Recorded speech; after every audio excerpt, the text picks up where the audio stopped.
Hey everyone, and welcome to this week's episode of M's Corner. I'm Em, let's review. Today I'm going to be talking about True Beauty, which is an old K-drama, but nonetheless I wanted to cover this one for those of you who haven't watched it or those of you who just fancy a recap. So firstly, this K-drama is about a young girl who gets bullied for her looks in high school and then goes to a different school, all made up, full of makeup, and as it says on the synopsis, becomes a knockout. What I first noticed about this one is that this so-called unattractiveness to me doesn't really seem that unattractive. I mean, she has a little bit of acne and she wears glasses. I'm going to be honest with you, I actually wear glasses. Of course, I can't wear them for these videos because then it just shines on the lights. You can't see my face. But I don't personally think that glasses make you unattractive, right? I mean, I don't know. Leave some comments, see what you think. I don't know.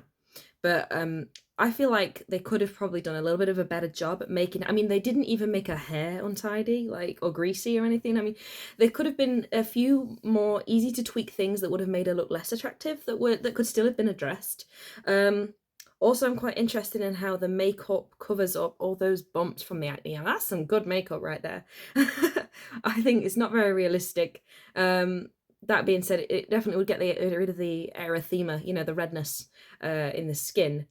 But yeah, that's my first bone to pick with this series. In the first episode, I don't like how much it makes it evident there is so much focus on beauty. I know this is what this is about, but I really feel like it's taken too far. I don't know if this is how bad the bullying system really is about that, although I must say she didn't get punched per se either. It wasn't like physical violence apart from the bit where they all tip the rubbish on her head. So I suppose it's in keeping with what it is. I did notice that Lim Joo Kyung's character to me seems a little bit too cutesy and too clueless and too unable to deal with things. Given the interest she has, the music taste she has, and everything she likes doing. She plays a nerd well, though. I guess that's what they're going out for there. A bit of a nerd. She's got the glasses. She likes comic books. I suppose that makes sense. But I still think she's a little bit too clueless. It doesn't come across too well at times. She also appears quite fickle. Especially in that first episode where she likes that guy, tells him she likes him. He shoots her down, and that's yeah. I don't. He also came across as very fickle. That to me wasn't a very good story. I kind of get it, but it was very faint storyline. I think not the best writing, that section. The fact she goes onto that rooftop and really thinks about this suicide and how she's feeling really down. It hammers home what bullying does. And I like the fact that because even though she wasn't physically really, punched, kicked or anything, this hurt her so much that it shows what bullying can do. And I think that was well done. I think she played the part well. She looked really upset by it and it was quite emotional. So I liked that scene. And then in comes Lee Soo-ho, makes sure she's okay, rescues her. I mean, it was a nice start. There's a nice start for their relationship, and then of course turns out that he actually knows who she is. I think she again comes across as very clueless. She doesn't recognize him, and she thinks that she's gonna fool everybody forever with this disguise. So that wasn't. I just don't think I like her character. I just did. She was very clueless. She was nice. I did like that about her. Following on from that scene, I think him carrying her down those entire flights of stairs, although he does look like he's struggling a bit, is probably quite unrealistic and not necessary. He really could have just guided her by the hand. Imagine how he'd feel at the end of that. There just wasn't enough sweat there. Of course, then you've got this. She goes home. She tries on some makeup. The family aren't bothered, and then until she comes out wearing this hilarious face full of makeup that is just, it's quite, it reminds me of the first time I did makeup when I was a child. It's funny. It's good because you can tell she's never used makeup, and I guess since she's supposed to be a nerd, that kind of makes sense. But I think perhaps they could have just a little bit made it a bit more realistic. She's still not a child, so perhaps just a little bit toned down from that. But it's a funny scene, so we can forgive that. And then she turns up at that new school looking not much different. just with less spots and no glasses. Hair is down. Hair that was already clean, washed, shiny is now down.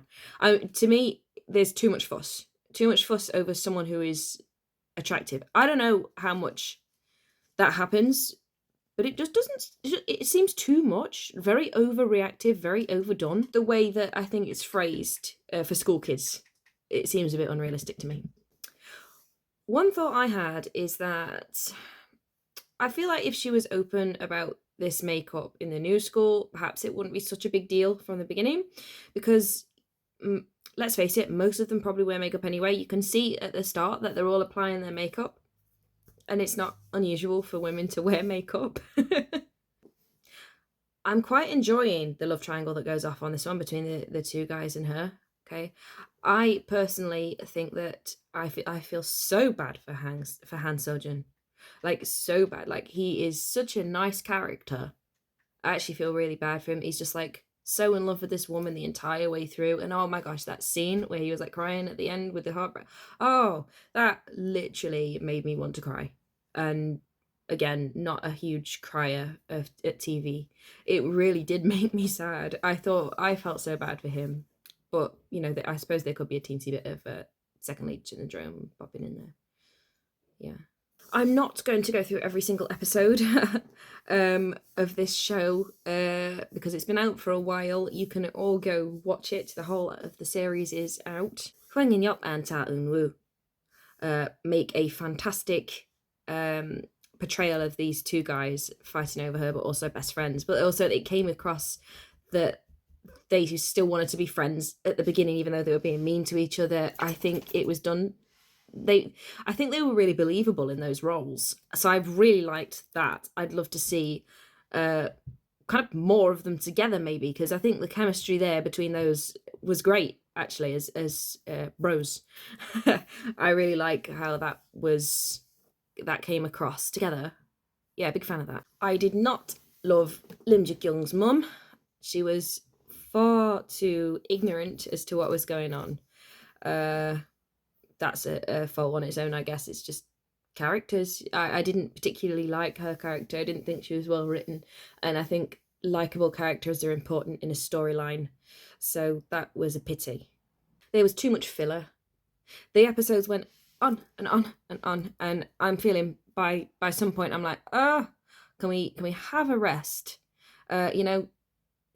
It doesn't need to be this long. It's tiring for the viewer when it's full of things that don't interest you. You lose focus, and there was too much filler going on in some of these episodes, particularly in the middle, when things are starting to kick off, and you know they could do, but they don't, because it just needs to play out a bit. And I think that this particular drama had a little bit too much filler in for my liking.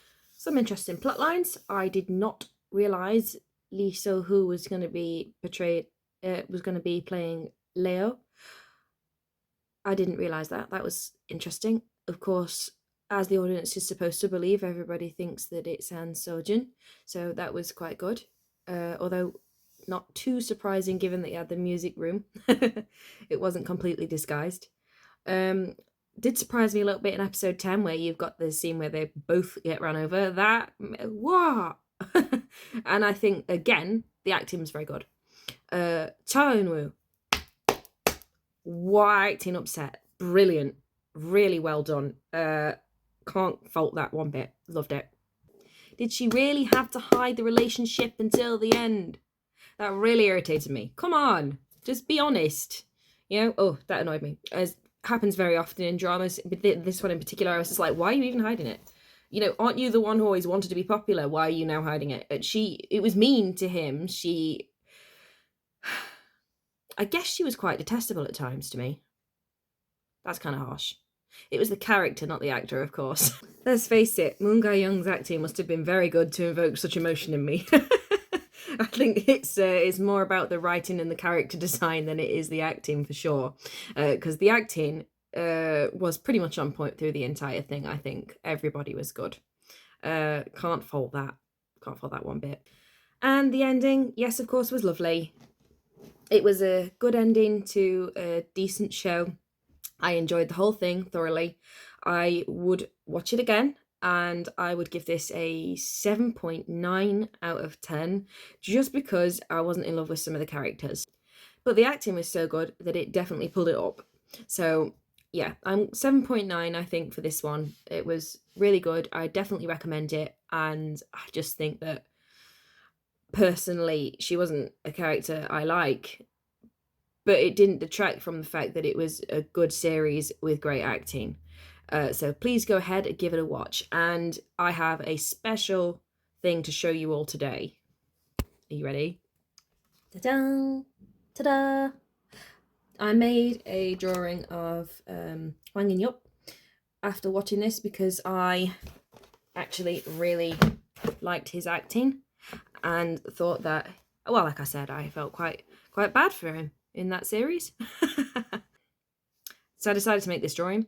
You can view this on my blog, mskcorner at wordpress.com, and you can actually purchase this should you wish to. Please support, please like and subscribe. I'll see you next time.